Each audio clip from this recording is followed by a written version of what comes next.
74.5%. This is how much the average British farmhand spent on food 200 years ago according to a recent research paper. That was at the beginning of the Industrial Revolution.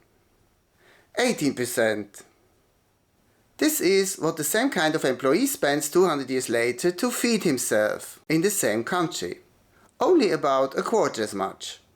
Since Britain was then at the forefront of progress, not only the first country to experience an industrial revolution, but, as we have seen in the last video, also one of the countries with the most advanced agriculture, the situation of the British farmhand who spends 3/4 of his income on food was nothing special. If anything, people in less advanced societies, that at the time was the rest of the world, were spending even more. In 1800, still over 90% of the world's population was living in rural areas. As we have seen in the last 4 videos, the changes to the plants and animals we have made, especially since the year 1800, plus the use of modern industry have greatly increased food productivity, making food more plentiful all the while employing less people in its production. So, how have these changes affected the societies we live on compared to those of 200 years ago?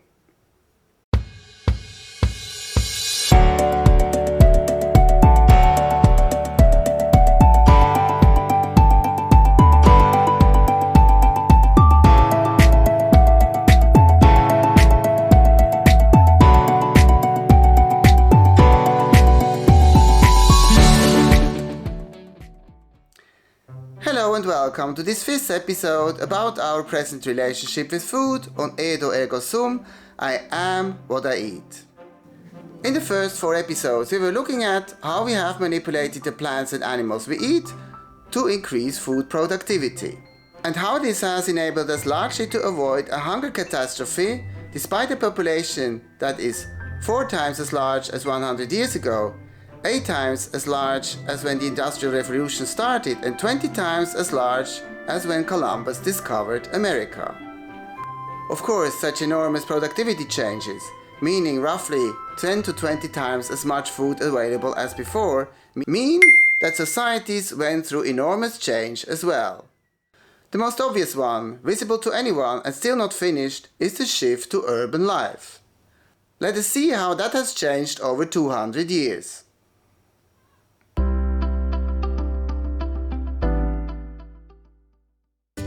This is Britain's cereal yield again from the last video. It shows how much harvest you can expect from planting a crop in tons per hectare, with the cereal crops wheat, barley and oats as an example. These 3 crops have been taken because they have been very important for a very long time, so they have a long track record.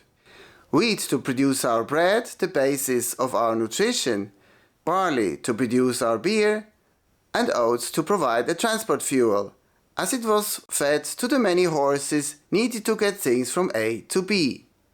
Have a look at the right side of the graph. You can clearly see how food production has changed through the effects of industrialization and applied science since the year 1800. The yield of all 3 crops really exploded from something between 1 and 2 tons to something between 6 and 8 tons per hectare. Increased yields is only part of the equation, however. Even more remarkable is the fact that these increases were possible while employing less and less people. This means that the overall increase in agricultural productivity has been even higher than the increase in yields would suggest. As a proxy for this, we can look at how many people live in urban areas worldwide. Whereas people in cities have their guinea pigs, cats, dogs or aquarium fish, the majority of these animals are not raised for human consumption. So the increase in the number of city dwellers pretty much shows the part of humanity that is not engaged in food production anymore. In 1800, at the dawn of the Industrial Revolution, the only countries with a sizable but still relatively small urban population were the Netherlands with 28% and Belgium and Britain with 20%. Italy followed suit with 15%. For the whole world, the number was no higher than 7%, which means that 200 years ago, Over 90% of the total population was still living in rural areas.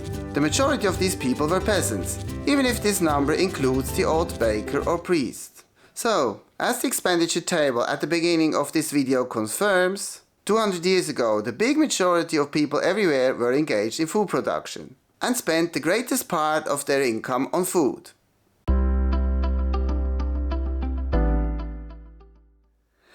Move on 90 years to 1890 and a different picture emerges. Britain, thanks to its head start in the Industrial Revolution, is the first country with a majority urban population with 62%.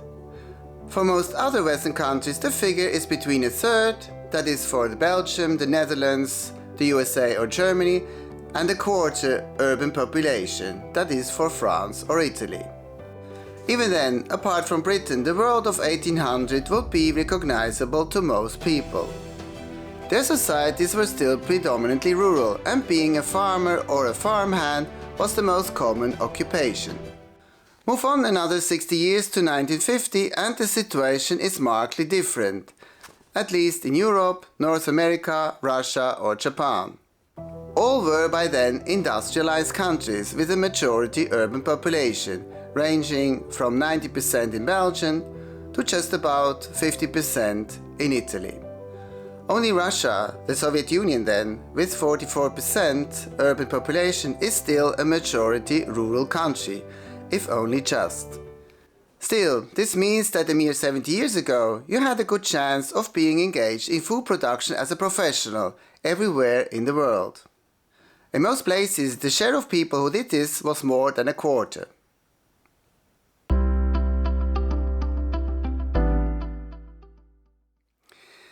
Even today, rural life is less remote than we sometimes prefer to think. It is said that you can scratch the surface of any modern Russian and find a peasant underneath. This can't be so wrong if 2 or 3 generations ago he was one. For most people further west, that difference is at most an extra generation away. Whereas most urban Chinese are either themselves former peasants or else their parents were. India with 67% and Africa with 59% are still predominantly rural. In the developed world, however, the picture is remarkably different. Urban populations above 75% are the norm, and people engaged in food production are in the single digits nowadays. This is an almost complete reversal of the situation 200 years ago. Combine this with the enormous increase in agricultural output, for instance for wheat a 6-fold increase over the same period, and you can fathom how much agricultural productivity has changed over the last 200 years. In other words, with 1/10 as many people we produce 6 times as much food, a multiplier of 60, much higher than the multiplier of 8, which has been the increase in population over the last 200 years. This should explain why most of us now take having enough food for granted.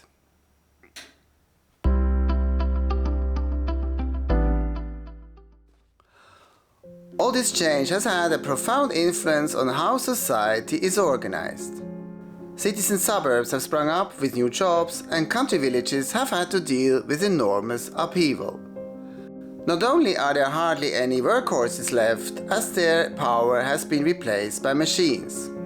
Many people have left as well, or else changed what they are doing. Take the observations of the Dutch writer-historian Gerd Mak about village life in the rural Netherlands in the second half of the 20th century. His book is called Hoe God verdween uit your werd and can be loosely translated into How God Disappeared from the Village Your Werd. It is the biography of the silent revolution that has taken place in a provincial Dutch village in the 40 years up to 1995. You do not have to take the title of his book literally, since we do not know if God has ever been to your werd, nor whether he still is there. But if he disappeared, he was in good company, as his job was not the only one who has been getting the call.